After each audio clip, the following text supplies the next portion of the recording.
नमस्कार मित्रांनो, शेत शिवार या युट्यूब चॅनलमध्ये आपलं सर्वांचं स्वागत आहे. नारायण मोरे आज आपल्याला मानव देह आपल्याला किती वर्षानंतर भेटतो त्याच्यावर आपल्याला 2 मिनिटं मार्गदर्शन करणार आहे. चला सुरू करूया. राम राम मंडळी, राम राम. राम राम. किती वर्षानंतर आपल्याला मानव देह भेटतो? मानव देह भेटण्याकरता आपल्याला सर्वांना 43,20,000 वर्ष लागतात. हा बरोबर आहे. हा. 43 किती? 43,20,000 वर्ष लागतात मानव देह प्राप्तीसाठी. हा बरोबर आहे. तर मग हा देह अमर कसा करायचा? अमर करण्याकरता याला आपल्याला सर्वांना कष्ट पडतात. याला 43,20,000 म्हणजे 84 उनी फिरल्याशिवाय हा भेटत नाही. हा बरोबर आहे. मग याचं पुढचं कसं आहे, कसं राहतं आता? 84 फिरला मग ते मानव देह आपल्याला 84 मध्ये म्हणजे 4 खाणीमध्ये येतात. हा अंकुर, उद्बीज, अंडज आणि जारज. म्हणजे तर मानव देह जारज योनीचा आहे आपला. हा बरोबर आहे. तर जारज योनीमध्ये आपल्याला 84 फिरावल्यामध्ये भरपूर तकलीफ आहे. ढोर, बैल, कुत्रा, मांजर हा सर्व त्रस्त असतात हे. हा बरोबर आहे. आणि मानव देह हा एक असा प्राणी आपला की जो आत्मा आहे की हो या 84 मुक्त करू शकतो आणि अमर पदाला जाऊ शकतो. जाऊ शकतो. तर माणसाला अमर व्हायसाठी काय केलं पाहिजे? तर राम नामाचं रटन करावं लागेल त्याला, जेणेकरून आपल्या जीवनामध्ये क्रियामान करताना आपल्याकडून कर्म घडतात. चांगलेही घडतात आणि वाईटही घडतात. हा बरोबर. शुभ अशुभ दोन कर्म घडत असतात. हा बरोबर आहे. शुभ म्हणजे चांगले कर्म, पुण्य कर्माचे, आणि अशुभ म्हणजे ज्याच्याकडून दारू, बिडी, तंबाखू, मांस याच्यापासून खाल्लेले याच्यापासून अशुभ. हा. आता हे दोन्ही कर्म भोगावलं जातं आपल्याला. मानवाला यमराजाला ज्या वेळेस आपला मृत्यू होतो त्यावेळेस आपल्याला धर्मरायापुढे उभा केलं जातं आणि या दोन्ही नुकसान केलं जातं. हा, मग आणि त्यानंतर पुढं कसं ठरलं जातं मग आपल्याला? मग आपल्याला कधी हे दोन्ही कर्म चुकवणं असन तर राम नामाचं रटन करावं लागतं. तेव्हा हे याच्यापासून मुक्ती मिळते आपल्या जीवाला. बरोबर आहे. हा. तुम्हाला जे जे माहिती आहे ते सांगा. आता आपल्याला 84 योनीचे दुःख मिटवायचे असन, यमराजाची मार चुकवायची असेल, नरककुंडाचे दुःख मिटवायचे असेल तर राम नामाचं स्मरण आपल्याला सद्गुरूच्या विधीनं करावंच लागेल. आणि याच्यातले फक्त आपल्याला सर्वांना पथ्य पाळावं लागतं.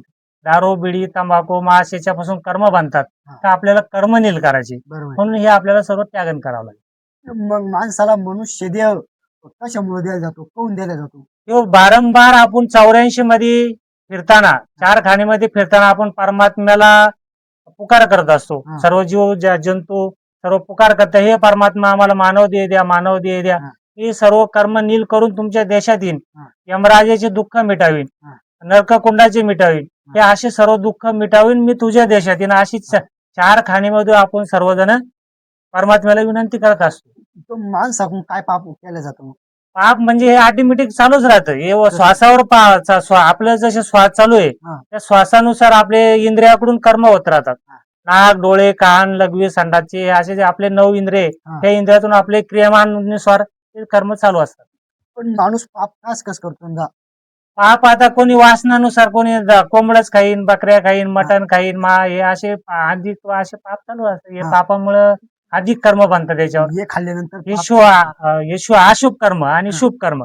शुभ म्हणजे असं आता हे शुभ कुठले महादेव 4 याच्या भक्त्या करणे, त्याच्यातून शुभ कर्म बनतात. हा बरोबर आहे. मग आता हे ज्ञान तुम्हाला कसं काय माहित पुढचं? हे आम्ही जळगाव कडून आमचे गुरु महाराज यांच्याकडून प्राप्ती केलेली आहे. सद्गुरू आहे ते, त्यांच्याकडून प्राप्ती आम्हाला झालेली आहे. मग तुम्हाला कसं काय माहित पुढे ही भक्ती केल्यानंतर मानव देह भेटतो? आम्हाला हे पुरं डिटेल मध्ये समजावलं जात आहे. सत्संग म्हणजे सत शब्दाचा संग करणे, काही कुठला माणसाचा नाही, कुठल्या कोणाचा नाही. जो श्रेष्ठेमध्ये आधीपासून सत शब्द चालत आलेला आहे आपल्या जीवनात.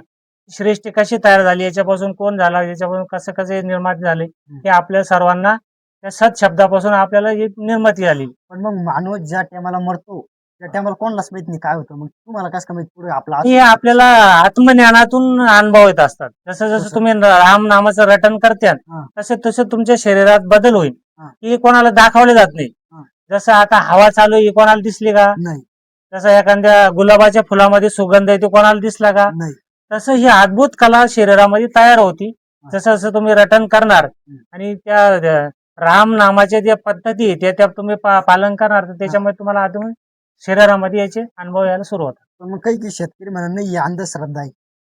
नाही, ही अंधश्रद्धा त्यालाच खूप समजते. स्वतः जसं एखाद्यानं पाणी पिल्याशिवाय त्याची ताण भागत नाही, तसं तो राम राम केलं तर त्याला अद्भुत कला ही समजते. परंतु बाजूच्याला दाखवता येत नाही. मग हे रामनाम समजायला लागतं, समजून घ्यावं लागतं समजा. रामनाम तुम्ही असे ज्ञान ऐकल्यानंतर ऐका, तुम्ही सर्वांना ऐका, ही गरज आहे आपली मानवाची सर्वांचीच. हा. की फार तकलीफ आहे. आपण बघतो 84 मध्ये बैल, ढोर, कुत्रा, मांजर 4 खाणीमध्ये त्रस्त आहे जीव. हा बरोबर. हे त्रस्त असल्यामुळे सद्गुरू यांना काढतात त्याच्यातून, त्या भवसागरातून भरून अमर लोपदाला घेऊन जात असतात. हा बरोबर. तर हे सद्गुरू याला महत्वाचे आहे. सद्गुरू महत्वाची गोष्ट. बरोबर. तुम्हाला अजून सद्गुरू काही अशी वस्तू नाहीये दाखवण्याची, चला काही त्यांना जटा माळा आहे हं. त्याच्यामध्ये त्याच्यात तशी कुदरत कला तयार असते. त्याच्यामध्ये रोम रोम मध्ये आपल्या त्याच्यात त्याच्या रामनामाचं साठवण केलेलं असतं त्याला, आणि तो अमर पदाचा वाशी असतो. ते पूर्ण नानक आपल्याला त्याचे असे प्रश्न असते आपले ते पूर्णपणे सोडवतात. मग तुम्ही रामनामाची भक्ती करता, म्हणजे 44 लाख देव आहे, मग यायला कोण मानत नाही? हे नाभार नाही, मानाचा विषय नाही हा. हा. 84 योनीमध्ये हा दुःखात पडला, आणि हे जे 33 कोटी देव आहे हा. ते खोटे नाहीये, हा. हे सृष्टी चालक आहे. हा. हे सृष्टीचा एवढा साकार फक्त सृष्टी पुरताच आहे, परंतु परमात्मा वस्तू तिन्ही लोकांचा मालक आहे. हा. यांचाही मालक आहे, देवी देवताचा सुद्धा मालक आहे. त्याच्यापासून यांची उत्पत्ती झाली. नाही, पण 33 कोटी जे देवता सांगता, मग ते खरंय का हे खरंय? नाही, हे देवी चारही पुराण, 4 वेद 18 पुराण सर्व परमात्म्याची महिमा गातात, याचे पुरावे आहे सर्व.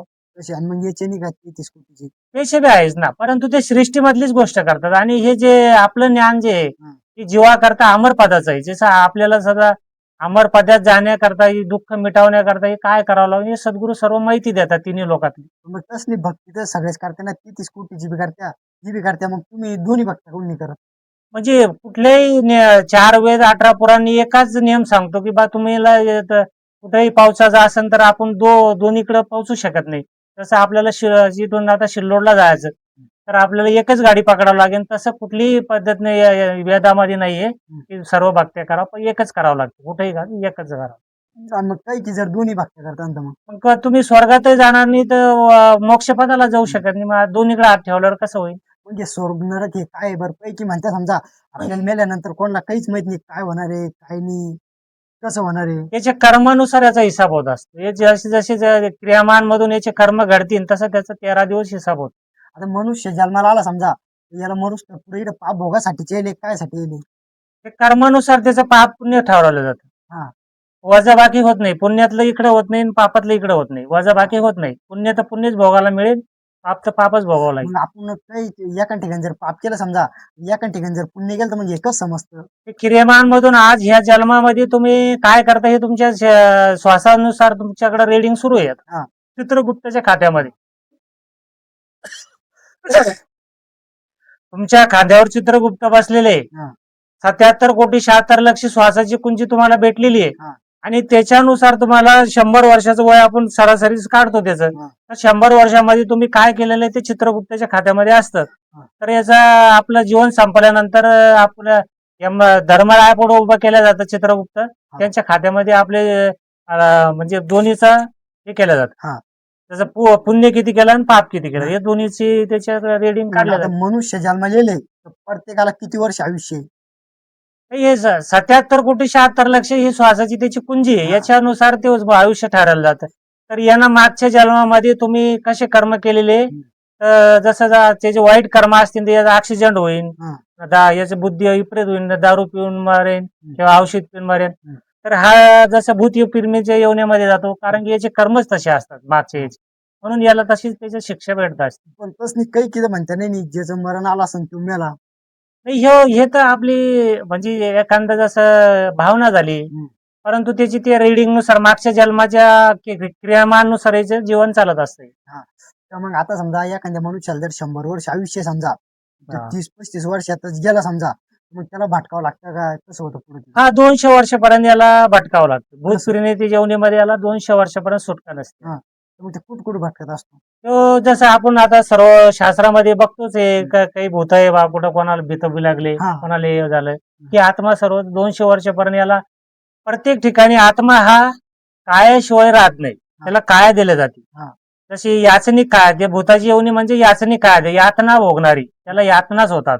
बाकी काही यातनाशिवाय त्याला दुसरं काही भेटत नाही. हा बरोबर. तसं यातना कशा भोगायला जातात, ते भूताचे दुःख कसे आहे की आपण जसं एखादा तलाव आहे, तर तलाव भरलेला आहे तो हा. फुल तलाव भरलेला आहे, परंतु तो पाणी पिऊ शकत नाही. तसं. कारण की त्या पाण्याचं तो सुख घेऊ शकत नाही. हा, तसं. कारण की त्याला ती अथॉरिटी नसते, तशी काय तिची असते. हा. तर त्याला कुठलं पाणी भेटतं, जसं आपण बाथरूमला जातो हा. किंवा कुठं शौचालयाला जे पाणी तेवढंच तो पिऊ शकतो. हा. तेवढं तर त्याची आत्मा तृप्त होत नाही. हा. अशी त्याला यातना भोगावच लागते. त्याला म्हणते याचनिक काय. मग त्याला तर आयुष्य 100 वर्ष 200 वर्ष कसं काय मग त्याला सजा असते ना, ती ज्याची कर्म तशी असते त्याला तेवढी सजा दिल्या जाते. सजा दिली जाते. हा, मग त्याला कारण की घात केलेला असतो ना शरीरात. कोणी समजा औषध पिऊन मरेल, हा. कोणी ऑक्सिजन होऊन मरेल. हम्म.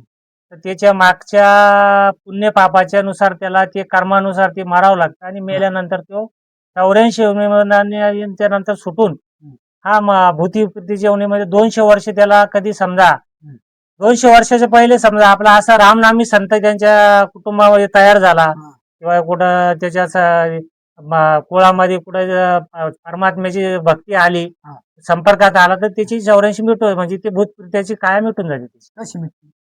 तिथं समजा सत्संग झाला किंवा तिच्या घरामध्ये आपण जसं स्मरण केलं त्याची मिटून सुटून जाते. आता समजा काही जर समजा राम राम केलं समजा सोडून दिलं मधीच, मग त्याचं कसं होतं पुढं?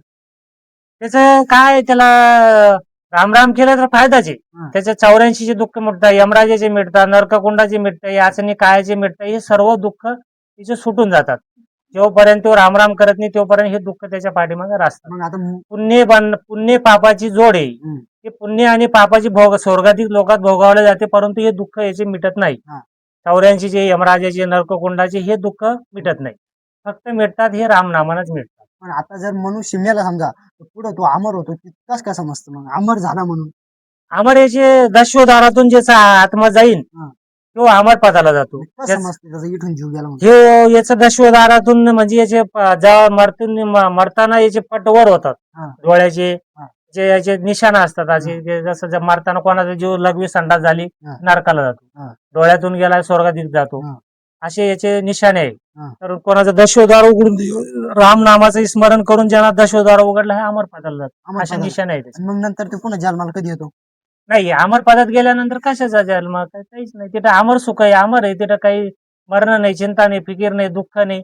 अमर सुख, अमर देह प्या, अमर देह. तिथं 100 लक्षाचा सूर्याचा उजेड पडतो असं देह भेटतो. 1200 फुटाची काय भेटते अमर पदात. हा. त्याला हिऱ्या माणिक मोत्याचे महल असतात. हा. तिथं चिंता फिकीर नाही, काम करण्याची गरज नाही. तिथं सुखच सुख आहे, तिथं दुःख मागून भेटत नाही. आपण मग आता जे आपल्याला उद्या काय होईल ते बी माहित नाही, इतकं पुढचं कसं काय सांगू शकतो आपण की असं होणार आहे, हे केल्यानंतर तसं होणार आहे?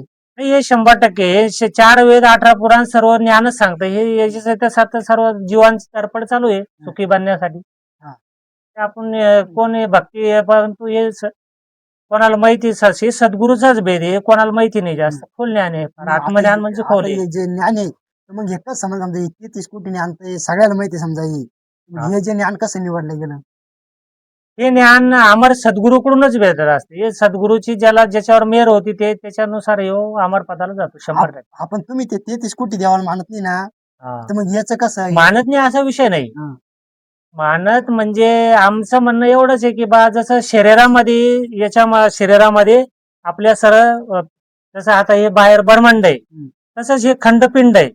त्याच्यातून संतांना मार्ग काढलाय हा. की जसं असं बाहेरून कसं काय जाईन येऊ, हा. परंतु याच्यामध्ये शरीरामध्ये जे पिंड आहे आपले हे स्थान आहे, हा. नाभी, हृदय, दशोद्वार, अशी बंकनाळ, असे याच्यात हे ओलांडावं लागतात. जसं हे राम नाम घेतल्याशिवाय हे रस्ते देत नाही.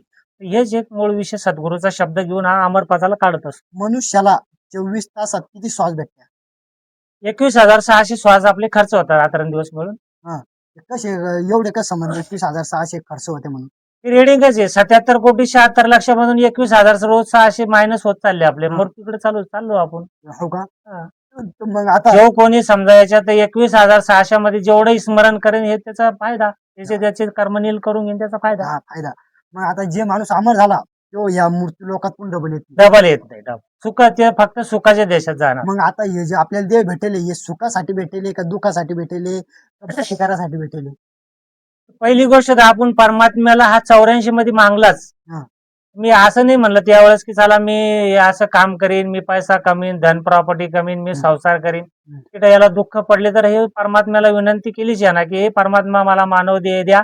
मला मानव देह भेटल्यानंतर मी परमात्म्याची राम नामाचं स्मरण करीन, सद्गुरूचा शरणा धारण करून तुमच्या देशात येईन, मी बाकी काही करणार नाही, असं आपण 84 मध्ये असताना आपण परमात्म्याला करार केला, आईच्या गर्भात असताना. आणि परमात्म्यानं आपल्याला नाक, डोळे, कान सर्व घडवून जगामध्ये पाठवलं. 77 कोटी 76 लक्ष श्वासाची कुंजी दिली आणि हा मायामध्ये फसून सनी आता हा फिरून गेला. तुम्ही भक्ती किती वर्षापासून करता? हा हे मला 15 ते 20 वर्ष झालं. मग याच्या आधी तुम्ही मांस मच्छी खायली का? मी पहिले करत होतो मी, परंतु ज्यावेळेस ज्ञान संपादित केल्यानंतर काही कशालाही सोडून दिलं, मी काही शिवत नाही. पण मग तुम्ही दारू, बिडी, तंबाखू, मात इथपर्यंत की ते आम्ही जसे शेतीमध्ये कपाशी वगैरे लावतो, हे जीव मारत नाही, आम्ही एंट्री फावरत नाही, काही नाही. आम्ही सर्व जीवावर दया करतो. दया करता. हा. अहो पण तरी तुम्ही 15 वर्ष आधी मांस मच्छी खायले, हा. तर मग तरी तुम्ही ते खायलाच आहे ना. काही थोडं त्यावेळेस ज्ञानच नव्हतं ना, ज्ञान नसल्यामुळे मग आता ठीक आहे, काही लोक जसे वासनेनुसार करतात त्यांच्यानुसार आम्ही होतो. ज्यावेळेस आम्हाला ज्ञानाची प्राप्ती झाली, आम्ही सर्व सोडून मग दिलं. हे ज्ञान कसं आलं निलोड गावामध्ये? ते काही मंडळी आम्हाला अशी सांगण्याकरता आले, आम्ही त्यांचं ज्ञान ऐकलं, आम्ही धारण केलं, आम्ही लोकांना सांगतो. तुम्ही कुठ ज्ञान सांगता? की जे मीना मूल्य सांगतो आम्ही, जिथेही मंडळी असेल तिथे मंडळी जास्त जमतील, तिथे जीवाचं कल्याण होईल, जीव कल्याण आम्ही हे कार्य करत असतो सद्गुरूच्या विधीनुसार. आता लोक किती लाख लोकांना ज्ञान सांगितलं तुम्ही? भरपूर ज्ञान झालं. आता आमचे सर्व महाराष्ट्रामध्ये चालूच आहे, दिल्ली, मुंबई, इकडं बाहेर देशात, बाहेर राज्यात चालू आहे. आता कुंभमेळ्यामध्ये गेलतो आम्ही, कुंभमेळ्यातही झालं. तिथं जत्राच्या ठिकाणी जाऊन आम्ही रामराम सर्वांकडून करून घेतो. दारू, बिडी, तंबाखू, मांस सोडा, रामराम करा, आपल्या जीवाचा फायदा करून घ्या. 84चे दुःख मिटवा, यमराजेचे मिटवा, नरककुंडाचे मिटवा, भूतपिंडासारखे मिटवा, असे ज्ञान आम्ही सर्वांना विनामूल्य देत असतो. दारू बिडी तंबाखू मध्ये याचं कोणतं हे समजायचं? याच्यापासून भयंकर कर्म बनतात. जीवाचाही पहिलं तर मानव देहाचा विषय तसे आजार लागतात, कॅन्सर सारखे रोग होतात. त्याच्यामधून अधोगती मरण येतं आपल्याला, म्हणून आपल्या मानव देहाचा 84चा फायदा काही होत नाही याचा. आता तुम्ही रामनामाची भक्ती करता, मग तुम्हाला तर 100 वर्ष आयुष्य पाहिजे ना, मग तुमच्यातली बी काही आधी कोण जाते? ते कर्मानुसारच असतं. आपण मग कोणी एक समजा शाळेमध्ये जसे विद्यार्थी आहे, तर सर्वच विद्यार्थी ऑफिसर बनतात का? नाही. कोणी त्याच्या बुद्धीनुसार तो कोणी कलेक्टर बनतो, कोणी इंजिनियर बनतो, कोणी शेतकरी बनतो. तसा सद्गुरूच्या विधानानुसार कोणी अमर पदाला जातो, कोणी त्याच्या याच्याच मार्गात चालल्यानंतर त्याला ते दुःख पडतात. पण मग तुम्ही जी भक्ती करताना मग तरी तुम्हाला 100 वर्ष हे पाहिजे ना, मग आयुष्य कमी कोण झालं मग? कमी नाही होत ना, आमचं कमी कुठं झालं? आम्हाला कमी कसं होईल? ते कमी होऊ शकत नाही. आपण काही आम्हाला आत्मविश्वास येतो ना त्याच्यामध्ये. काही रामनामाची भक्ती करते ना, 50-60 वर्षात तुमचं 100 वर्ष आयुष्य, उलट तुम्ही भक्ती केली तर मग तुम्हाला आयुष्य जास्त याच्या मागच्या जन्माच्या रिडिंग नुसार असतं. त्यानं आता कुठल्या मागच्या जन्मात कसे कसे कर्म केलेले आहे आणि यानं किती कापलेले आहे आणि याच्यावर कुठले दुःख येणार हे श्वासावरच कळतं. तुम्ही मागच्या जन्मात काय पाप केले ते तुम्ही सांगू शकता का? नाही सांगू शकत. कसं सांगू शकत? आता कुठले कर्म कोणा करेल, कोणाला देईल? मग आता तुम्हाला हे माहित नाही, तुम्हाला हे कसं काय माहिती मग की पुढे भक्ती केल्यावर समजा रामनामाची आपल्याला हे होणार आहे, आपल्याला ते भेटणार आहे असं समजा? हे अनुभव येतं शरीरामध्ये, अनुभव. प्रत्येकाचं म्हणणं समजा आपण जे भक्ती करतो समजा एकनीच लोकांना एक धीरासाय बा की देव आहे म्हणून सगळे म्हणते देव नाही, मग नेमकं याच्यावर काय बोलशाल तुम्ही? आता मी तर म्हणतो बा 30 कोटी देव आहे, माझं असं म्हणणं आहे. नाही आम्ही असं म्हणलंच नाही कधी. परंतु आमचं म्हणणं एवढंच आहे की बाहेर शोधल्यापेक्षा आपल्या शरीरामध्ये आता वेद शास्त्र पुराण म्हणतात, सर्व संतही गावही देत्या आत्म्यामध्ये परमात्मा आहे, आत्म्यामध्ये परमात्मा शोधा. म्हणजे बाहेर शोधल्यापेक्षा तुम्हाला आत्म्यामध्ये सापडेल. हे जे बाकी हॉटेलवर एवढे मांस खाल्लं जातं, एवढे काही हॉटेलवर 20-20 बोकडे कापते आता, मग ते पाप त्या हॉटेलवाल्या मालकाला लागन का जे माणूस खाईन त्याला लागन? दोघायलाही लागतं. जे कुठून लागतं सुरुवात होती मालकापासून, तर जे शिजवून देण्यापर्यंत जो कोणी त्याचं पाणी गल्लीत फेकेन त्याच्यापर्यंत लागतं हे सर्व. पण कसं? पण मग जो माणूस खवराल ते पैसे देऊन खवराल ना. हे त्याच्या पैशावर येत नाहीये, हे त्याच्या वासनेनुसार आहे. कसं? म्हणजे काम, क्रोध, लोभ, मोह, मत्सर, वासना हे जोपर्यंत त्याच्यामध्ये कापल्या जाणार नाही, ते वासनेनुसार कर्म बनत असतात. तर ह्यो शेवटला याचा हिसाब होतोच. मग शेवटला आज किती त्याला वासना प्रबल होतील, तर हे शेवटला यमराज याचे हिसाब घेतो. मग आता काही हॉटेलवर आपण पाहतो 20-20 बोकडे रोज लागते समजा. घेऊ द्या, कारण ती यमराज त्याच्यासाठीच आहे. यमराजाचं कामच ते तो कोणावर दया करत नाही, ते कर्मानुसार त्याला शिक्षा देतोच. मग यमराज ते मनुष्याला काय करणार समजा, जो आज 20-20 बोकडे कापुराल समजा, मग त्याचं कसं होईल समजा पुढे भविष्यात? तो त्याच्या कर्मानुसार मग असंच 84 मध्ये फार भयंकर दुःख होतील. कधीतरी जास्त कर्म केले तर एखाद्या वेळेस त्याचे कर्म पकडले जातात, मग त्याचं ऍक्सिडेंट होईल किंवा हा. विष पिन किंवा अशी त्याची आगुगुती त्याची मरण होईल. त्या आगुगुतीमध्ये त्याला भूत फिरतेच्या 200 वर्षापर्यंत फिरावं लागेल त्याच्यात. मग आता हे मका पीक आहे, गहू आहे, झाडे, नारळा झाडे, आंब्या झाडे, अशी बरेच झाडे आहेत. म्हणजे हे याला 84 आहे. अंकुर ही योनी म्हणजे झाडपाड म्हणजे अंकुर. उद्बीज म्हणजे जे वहापासून काही सेकंदात मरता त्याला उद्बीज म्हणतात. अंडज म्हणजे अंड्यापासून जीव तयार होतात, अंड्यापासून त्याला अंडज म्हणतात.